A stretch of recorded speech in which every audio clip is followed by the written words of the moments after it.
우리가 신앙생활을 하면서 찾아오는 어려운 질문들이 있습니다. 답을 하기가 참 애매하고 어려운 질문들이 있죠. 그 중에 하나는 아마도 내가 하나님께 열심히 기도했는데 왜 하나님이 응답을 하지 않으실까? 혹시 여러분도 이런 질문을 던져보신 적이 있으실 것입니다. 이 질문을 던지는 사람은 분명히 지금 어떠한 문제나 어려움 앞에 서 있는데 하나님께 도와달라고, 해결해 달라고 열심히 기도했지만 아무런 답을 얻지 못한 것입니다.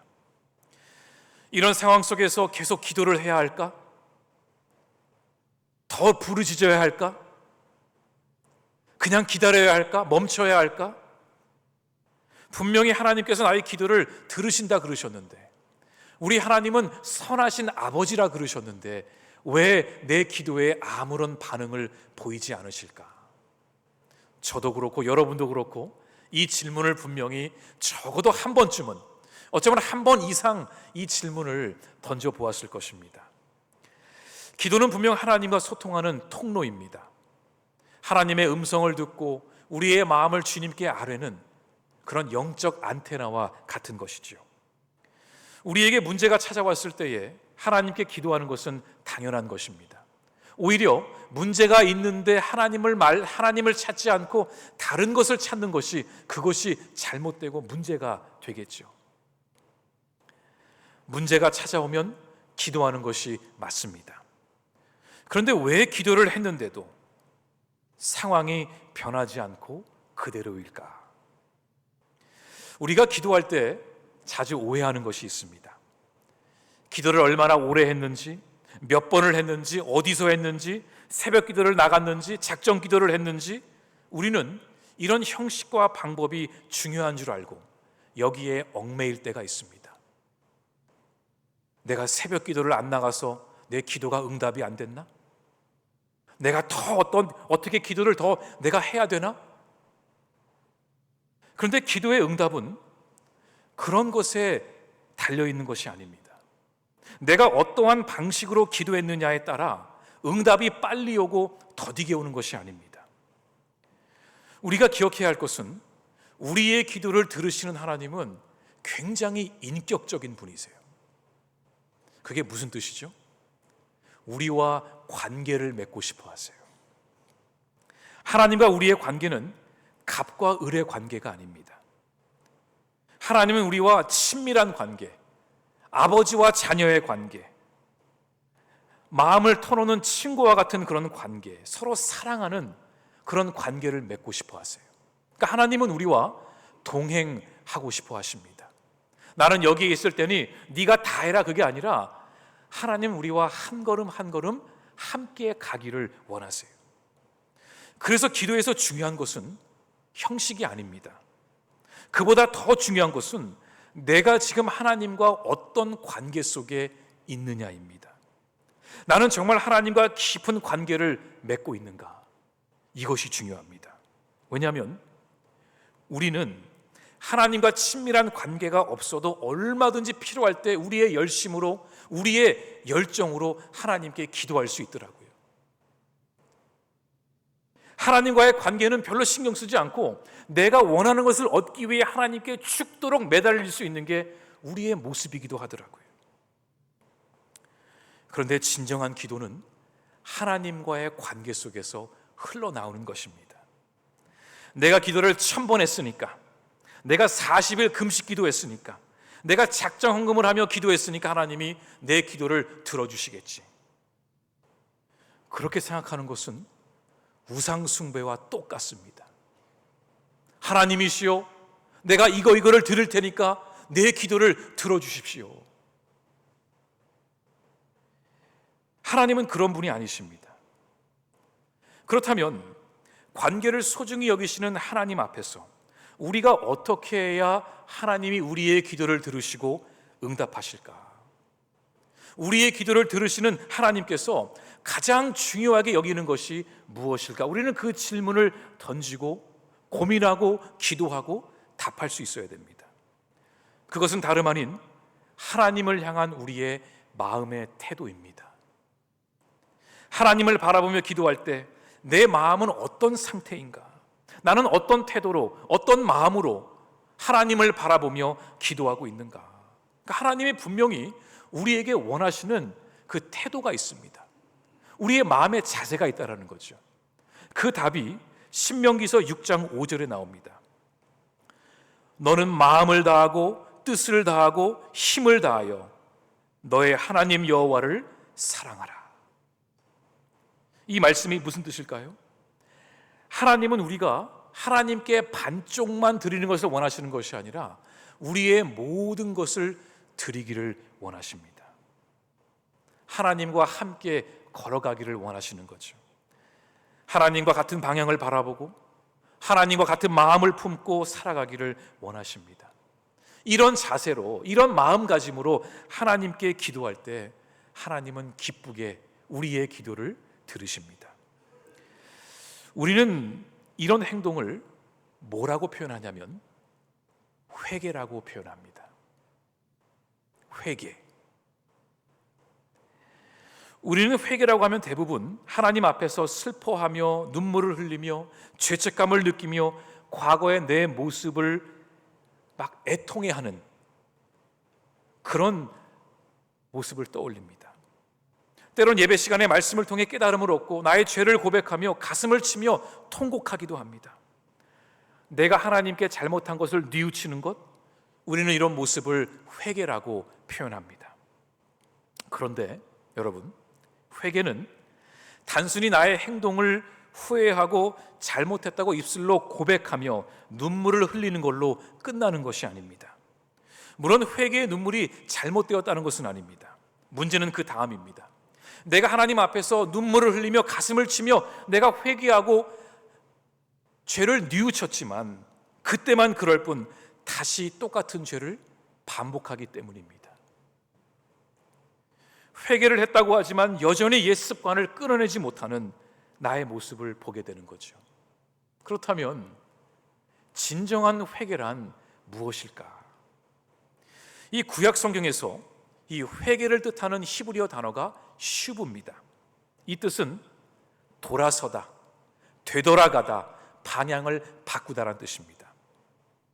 또 신약 성경에 나오는 헬라어로 이 회개의 뜻을 보면은 이 메타노이아라고 생각을 바꾸다, 마음을 바꾸다, 180도 유턴하다 이런 의미를 갖고 있습니다. 그래서 구약 성경과 신약 성경에 나오는 회개의 뜻은 단순한 후회가 아니라 우리의 마음과 우리의 삶의 방향이 동시에 변화되는 것. 회개는 전인격적인 변화를 뜻하고 있습니다. 그래서 하나님께서 이스라엘 백성들에게 수도 없이 지겹도록 하신 말씀이 있었습니다.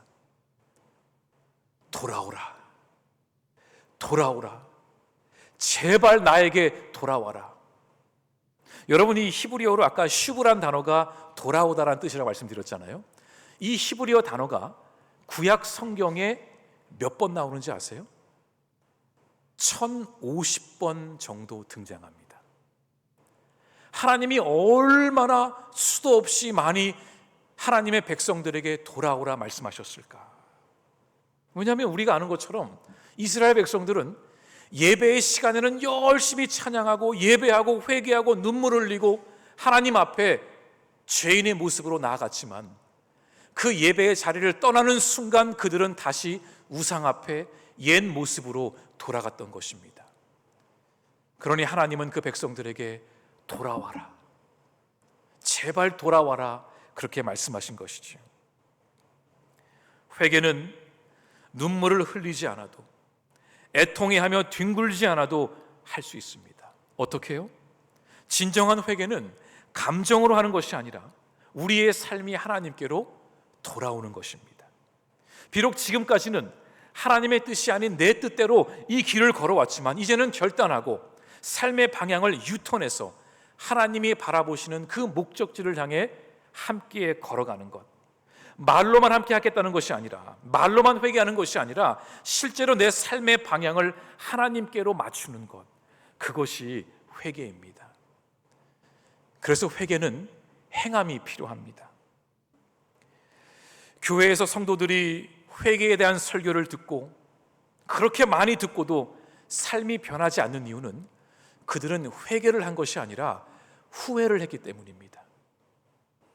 내가 그렇게 살지 말았어야 되는데, 내가 잘못 살았구나. 눈물 흘리고 콧물 흘리고 가슴을 치며 애통해합니다. 그런데 여러분, 그런 사람은 자기 눈물에 자기가 속을 수 있습니다. 내가 울었는데, 내가 애통했는데 나 회개받았어, 나 새롭게 변했어, 나 거듭났어, 나 거룩해졌어, 이렇게 착각하고 돌아갈 수 있다는 거죠. 그래서 어떤 사람들은 부흥회나 말씀 집회에 가는 것을 너무 좋아해요. 왠지 아세요? 가면 울 수 있으니까, 울고 나면 후련하니까. 그런데 그런 자세가 다 잘못됐다는 것이 아니라, 물론 회개를 하면 아픔과 슬픔과 눈물이 찾아오겠지만 그런 감정들이 나의 행동을 바꾸는 것은 아닙니다. 회개는 입술의 고백에서 끝나는 것이 아니라 행동으로, 삶으로 옮겨지는 것이 회개입니다. 그러니까 회개는 감정의 영역이 아닙니다. 회개는 행동의 영역입니다. 제가 예를 들어 볼까요? 어떤 사람이 도박에 빠졌습니다. 아닌 걸 알면서도 손을 뗄 수가 없습니다. 또 하고 또 하고 결국은 그의 인생이 처참하게 무너져 갔습니다. 교회에 나가서 말씀을 듣고 깨달음을 얻고 가슴을 치며 회개하고 눈물로 엎드려 애통해했습니다. 다시는 하지 말아야지. 그리고 며칠 뒤에 다시 도박장을 찾아갑니다. 여기서 회개했다라는 것은 그 도박을 끊어내는 것이 회개입니다. 말로만 하지 말아야지, 말로만 잘못됐다고 하는 것이 회개가 아니라 그 행동을 내가 하지 않는 것, 그것이 회개입니다. 또 어떤 사람은 자꾸 다른 사람의 마음을 아프게 하는 행동을 합니다. 교회에 나가서 회개했습니다. 내가 다시는 내 주변 사람들의 마음을 아프게 하지 말아야지, 그 행동을 내가 하지 말아야지, 내가 왜 그랬을까? 눈물, 콧물, 가슴을 치며 애통했습니다. 그런데 집으로 돌아가서 여전히 옛 습관을 버리지 못하고 있습니다. 그건 회개한 게 아닙니다.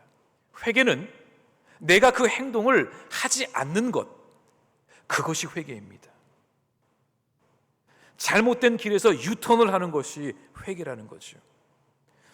우리가 지금 만약 하나님이 원치 않으시는 행동을 하고 있다면, 우리가 지금 성경에서 어긋나는 삶을 살고 있다면 그것을 하지 않는 것이 회개입니다.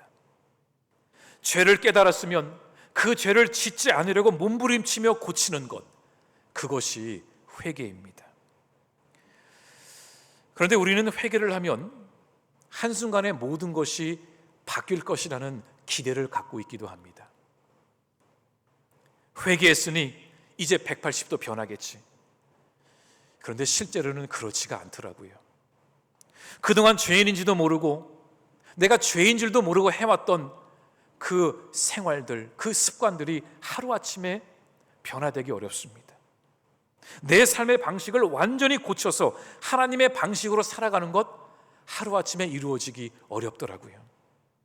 그런데 하나씩 하나씩 조금씩 조금씩 순종하며 해나갈 수는 있습니다. 그래서 회개는 시간이 필요합니다.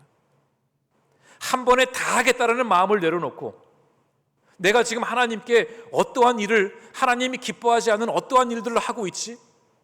그 깨달음이 왔다면 하나씩 하나씩 고쳐가려고 하는 것, 그것이 회개하는 삶에 사는 사람의 모습입니다. 여러분, 누가복음 19장에 보면은 유명한 삭개오의 이야기가 나옵니다. 우리 어린아이들이 제일로 좋아하는 성경 인물 중에 하나죠. 이 삭개오는 그 당시에 세리장으로 있었습니다. 세리장은 세금을 걷는 사람입니다. 그 당시에 우리 유대 땅은 로마 제국 안에 속해 있었죠. 그러다 보니까 이 유대 땅에 사는 유대인들은 로마 정부에게 세금을 내야만 했습니다. 근데 그 일을 같은 동족들 중에 한 사람을 뽑아서 세리장으로 세운 것입니다. 삭개오는 그 일을 하면서 정말 부당하게 세금을 매기고 같은 동족의 그 세금들을 부당하게 착취해서 자신의 부를 축적했던 그런 야비한 사람이기도 했습니다. 유대인들이 보기에는 로마 정부에 빌붙어서 동족의 피를 빨아먹는 그런 악인처럼 보였던 것이죠. 여러분이 알고 있는 세리 마태도 이 삭개오와 같은 직업을 가지고 있었습니다. 당연히 삭개오도 알고 있었습니다.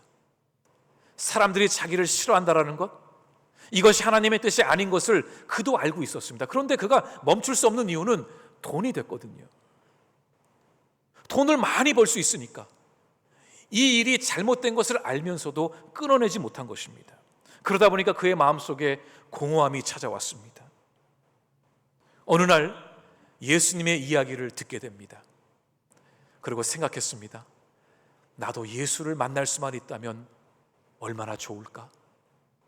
그런 사모함이 쌓이다가 그도 예수를 정말 만나야겠다라고 결심을 하게 됩니다. 그리고 어느 날 이 예수님께서 제자들과 함께 이 삭개오가 살고 있는 여리고 성에 오신 겁니다. 그 소식을 들은 삭개오는 얼른 밖으로 뛰쳐나갔습니다. 그런데 보니까 이 삭개오가 키가 굉장히 작았더라고요. 그래서 수많은 사람들이 지금 예수님을 둘러싸고 있는데 키가 얼마나 작은지 예수님이 안 보이는 겁니다.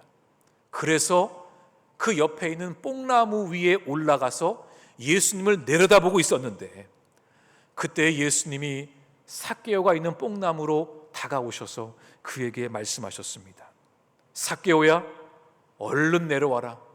내가 오늘 저녁은 너네 집에서 머물러야겠다. 사람들은 이해하지 못했습니다. 왜 예수님이 저런 죄인의 집에 가셔야 되지? 근데 삭개오는 너무 기뻤어요. 그날 저녁에 친구들을 부르고 저녁을 준비하고 예수님과 많은 대화를 나누고 그리고 그는 자신의 죄를 깨닫게 됩니다. 내가 잘못 살았구나. 내가 죄를 범했구나. 그리고 삭개오는 결단했습니다. 그리고 예수님께 이렇게 말했습니다. 누가복음 19장 8절 말씀입니다. 삭개오가 서서 주께 여짜오되 주여 보시옵소서. 내 소유의 절반을 가난한 자들에게 주겠사오며 만일 누구의 것을 속여 빼앗은 일이 있거든 그 4배를 제가 갚겠습니다. 삭개오는 말로만 회개한 것이 아니라 행동으로 옮겼습니다. 죄를 깨닫고 결단하고 행동으로 옮겼습니다. 자신의 재산을 가난한 자들에게 나눠주고 부당하게 거둔 세금들을 다시 돌려주되 4배를 얹혀서 돌려주었습니다. 삭개오는 정말로 하나님께 돌아온 것입니다. 삭개오는 정말로 회개했던 것입니다. 삭개오의 이야기가 유명해진 것은 키가 작은 삭개오가 예수를 보러 뽕나무에 올라갔더라 그러고 끝나는 이야기가 아닙니다. 삭개오는 예수님을 만나 회개한 그런 한 사람이었던 것이죠. 그러자 예수님은 삭개오에게 이렇게 말씀하셨습니다. 오늘 구원이 이 집에 이르렀으니 이 사람도 아브라함의 자손이미로다. 아멘. 삭개오의 이야기는 우리에게 이 회개라는 것은 삶의 변화로 이어져야 함을 보여주고 있습니다. 그리고 회개의 결과는 바로 구원과 회복이라는 것입니다. 우리의 삶이 망가지고 부서지고 깨지게 된 것은 우리가 하나님을 떠났기 때문입니다. 그런데 회개함으로 하나님께 돌아오면 하나님이 우리의 인생을 회복시켜 주십니다. 그래서 오늘 본문 14절 말씀에서 하나님은 이스라엘 백성들에게 이렇게 말씀하셨습니다. 우리 함께 읽어보겠습니다. 내 힘으로 일컫는 내 백성이 그들의 악한 길에서 떠나 스스로 낮추고 기도하여 내 얼굴을 찾으면 내가 하늘에서 듣고 그들의 죄를 사하고 그들의 땅을 고칠지라. 아멘. 하나님께서 지금 백성들에게 무엇을 원하고 계시죠? 악한 길에서 떠나가라. 스스로 낮추고 겸손한 마음으로 하나님의 얼굴을 찾으며 기도하면 내가 너희의 기도를 듣고 너희의 죄를 용서하고 너희의 땅을 고칠 것이다. 이게 무슨 말이냐면, 우리가 죄의 길에서 벗어나 하나님께로 돌아오면 하나님께서 우리의 기도를 들으시고 우리의 인생을 회복시켜 주시겠다라는 약속의 말씀입니다. 그러니까 우리가 하나님께로 돌아오면 우리는 회복을 경험하게 됩니다. 깨져버린 우리의 인생, 우리의 가정을 하나님께서 회복시켜 주실 것입니다. 제가 늘 말씀드리지만 우리의 모든 문제는 하나님을 만나면 해결됩니다. 하나님을 만나지 못했기 때문에 그 문제가 여전히 숙제로 남아있는 거지, 우리가 주님께로 돌아와 주님을 만나면 우리의 문제는 답이 보이고 해결되고 회복되는 것입니다. 또 15절 말씀에서 하나님이 뭐라고 하시는지 볼까요? 이제 이곳에서 하는 기도에 내가 눈을 들고 귀를 기울이리니.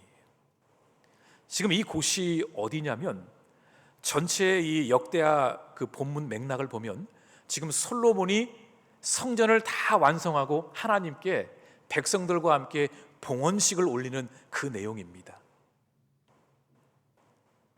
지금 하나님이 뭐라고 말씀하시냐면, 너희가 지금 내 앞에서 진심으로 회개하고 진심으로 예배하고 내 앞에 나아올 때, 이곳에서 너희들이 그렇게 행할 때에 내가 너희의 기도를 듣고 너희의 기도에 귀를 기울이겠다 말씀하신 것입니다. 바로 이곳은 회개의 자리입니다. 우리의 회개가 있는 자리, 하나님께로 돌아가겠다고 결단하고 행동으로 옮기는 자리, 다시 하나님 앞에 서는 그 자리, 바로 그 회개의 자리에 있을 때에 하나님이 우리의 기도를 들으시고 응답하시겠다 말씀하십니다. 여러분, 누가복음 15장에 탕자의 이야기가 나옵니다. 탕자는 못된 아들이었죠. 아버지의 집에 살고 있다가 그 집에 있고 싶지 않아서 아버지의 재산을 미리 받아서 혼자 밖으로 나갑니다. 돈을 다 탕진하고 다 잃어버리고 병들고 아프고 나니까 그제서야 아버지의 사랑을 기억하고 집으로 돌아오게 됩니다. 집으로 돌아온 아들을 아버지가 어떻게 맞이했을까요? 두 팔 벌려 껴안아주고 옷을 입혀주고 반지를 껴주고 잔치를 벌여주었습니다. 그 자리가 바로 둘째 아들이 회개한 자리입니다. 그 자리가 바로 하나님께 돌아온 그 자리입니다. 하나님은 우리가 그렇게 그 자리로 돌아올 때에 우리의 기도에 귀를 기울이시고 들으시겠다 말씀하십니다. 우리 다시 설교 맨 앞부분에 나눴던 질문을 한번 생각해 볼까요? 지금 우리의 기도가 응답되지 않고 있다면 어떻게 해야 할까? 그 뜻은 하나님께서 우리의 기도를 듣고는 계시지만 우리가 하나님 앞에 분명히 회개할 것이 있다는 겁니다. 나는 지금 기도를 하면서 하나님과 같은 방향을 바라보고 있는가? 기도는 하면서 하나님과 동행하고 있는가? 기도는 하면서 하나님이 원치 않는 죄를 범하고 있는가? 내가 지금 주님 앞에 내려놓아야 할 것은 무엇인가?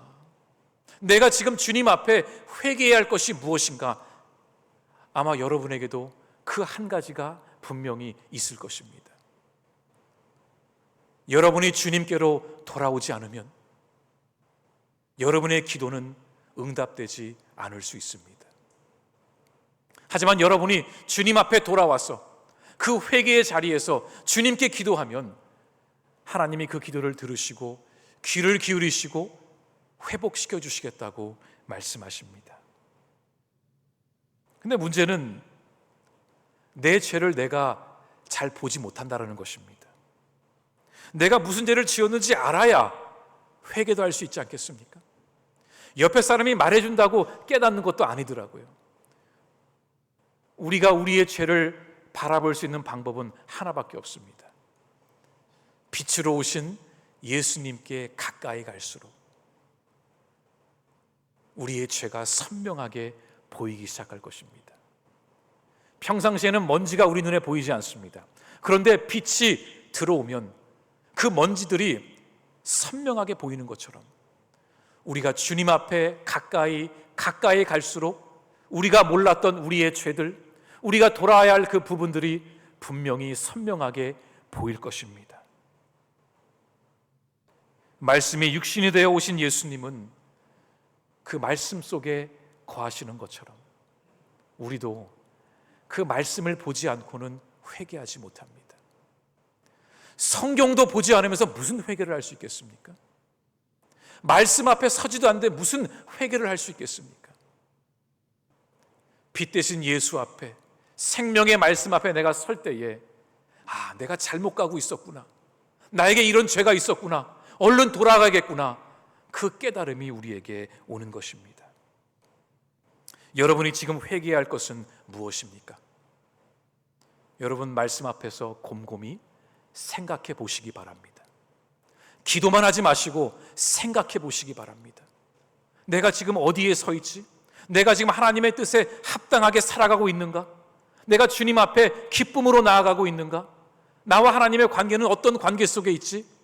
기도하고 고민하고 생각하시기 바랍니다. 그리고 하나씩 하나님이 원치 않으시는 것을 끊어내시기 바랍니다. 하나님의 뜻이 아닌 것은 하지 않으면 됩니다. 나를 자꾸 유혹하는 것들 가까이 가지 않으면 됩니다. 끊어내고 멀리하고 그렇게 살아가면 됩니다. 내가 지금까지 이렇게 살아왔는데 내가 어떻게 변하냐고, 그런 말은 신앙인이 하는 말이 아닙니다. 당연히 한 번의 변화가 안 되겠죠. 하지만 하나씩 변해 나갈 수 있습니다. 그것이 바로 주님이 원하시는 회개입니다. 그렇게 할 때에 하나님은 여러분의 기도를 들으시고 분명히 응답하실 것입니다. 회개는 우리의 삶 속에서 닫혀있는 문들을 열게 하는 하늘의 열쇠입니다. 저도 이 설교를 준비하면서 여러분 앞에 어떻게 이 말씀을 전하며 이 회개가 무엇인지를 나눌 수 있을까, 그 고민을 하다가 제일 먼저 제가 회개해야 할 것이 있음을 제가 깨닫게 되었습니다. 목사도 먼지도 많고요, 죄도 많고 부족한 것이 많습니다. 내가 주님 앞에 어떤 회개를 해야 할까 곰곰이 기도하고 생각하다가 한 가지를 제가 분명히 보게 되었습니다. 저의 회개의 고백을 한번 글로 써보았습니다. 물론 글로만 쓰지 말고 저도 실천으로 옮겨야겠죠. 부족하지만 한번 들어보시기 바랍니다. 제목은 연약한 흙의 회개입니다. 저는 아무것도 아닙니다. 저는 아무것도 아닙니다. 그저 그대들과 똑같이 하나님의 호흡으로 마른 흙에 생명을 거저 얻은 은혜에 빚진 자입니다. 풀향기에 부름받았을 때 빚진 자의 겸손함으로 즉각 순종하려 이 땅을 거룩함이라 여겼습니다. 캄캄하고 습한 곰팡이쯤이야 우리가 함께 서로 보듬고 사랑한다면 넉넉히 말끔히 아름답게 덮어지리라 자신만만했습니다. 참 신났습니다. 참 좋았습니다. 하늘 아래 교회는 나의 풀향기뿐이라 여겨질 만큼 나에게 오직 풀향기가 전부였습니다. 주고 또 주고 싶은 아낌없이 내어주어도 아깝지 않고 꼬라지를 피워도 밉지 않은 나의 풀향기. 덕분에 지난 5년은 하루를 보낸 것처럼 한숨 쉬어내니 지나갔습니다. 이쯤이면 서로 사랑하고 사랑할 줄 알았는데, 이쯤이면 대단히 단단한 하나됨을 이루며 매일매일이 보고 싶고 매일매일이 기쁨이 되어 감사가 그득할 줄 알았는데, 나의 풀향기라 고백했던 나의 교만함과 나의 의를 주님 앞에 피를 토하는 심정으로 회개합니다.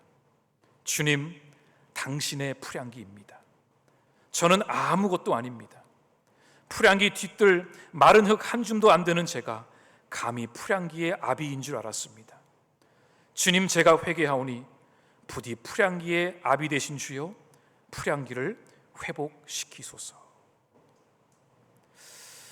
저도 기도를 한다고 하면서도 제 안에 어딘가 막혀있는 안타까움이 있었습니다.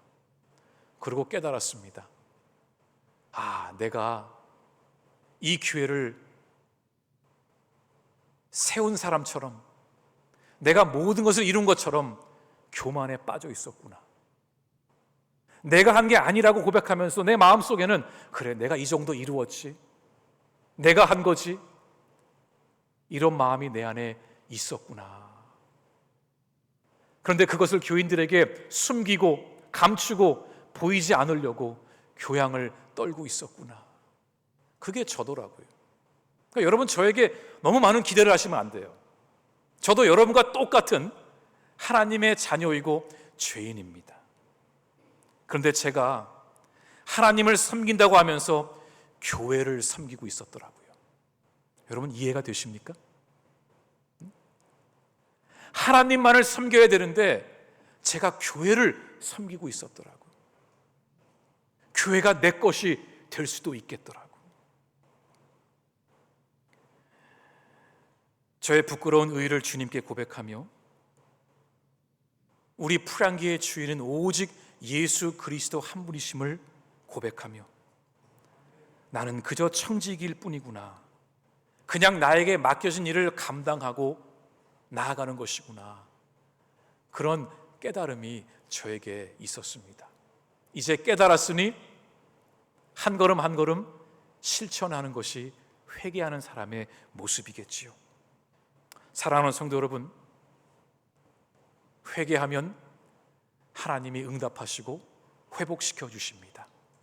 이번 한 주도 말씀 앞에서 하나님, 주님께로 제가 돌아갈 수 있도록 저의 발걸음을 인도해 주십시오. 이 기도가 우리 모두의 기도가 될 수 있기를 간절히 소망합니다. 우리 같이 말씀을 붙들며 함께 결단의 기도 드리겠습니다. 하나님, 이 시간 우리에게 회개의 영을 부어주셔서 우리가 지금 회개할 것이 무엇인지, 우리가 지금 무엇을 주님 앞에서 잘못하고 있는지 깨닫게 하여 주시옵소서. 혹시 우리가 주님이 가시는 길이 아니라 정반대 방향으로 가고 있다면 우리가 얼른 돌아와서 주님의 얼굴을 바라보게 하여 주시옵소서. 우리에게 깨달음만 주시는 것이 아니라 우리가 삶으로 행할 수 있는 용기와 그 능력도 우리에게 주시옵소서. 그래서 하나님, 우리가 진심으로 주님께 회개함으로 우리의 기도가 응답되고 회복되는 놀라운 역사가 우리에게 임하게 하여 주시옵소서. 우리 시간 함께 주님 앞에 결단하며 우리 회개의 기도 드리겠습니다.